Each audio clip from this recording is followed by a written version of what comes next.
burger apa yang sedap-sedap makan sekarang? Steak. Steak. Paling sedap lah sekarang. Nasi keten. Work kan, makan pun tengok orang sedialah sate ke apa, makan yang sedap, burger apa yang sedap-sedap makan sekarang. Steak. Paling sedap lah sekarang. Nasi keten. Paling sedap kan, katanya lah kan.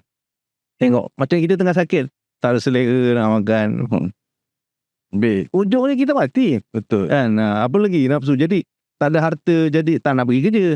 Kan, kita pergi kerja digaji ni Farizal, kita kerja pukul 8, masuk kadang-kadang balik awal, kadang balik lambat kan. Nak dapat gaji, nak kehidupan kita, beli rumah, makan, kenderaan, itu semua menyebabkan manusia bergerak, kemajuan dicapai. Cuba bayangkan kau tak ada semangat, malah lah duduk Batang pokok je lah kita dalam gua. Jadi sebenarnya Allah beri kita nafsu ni, hanya kebaikan tu kembali kepada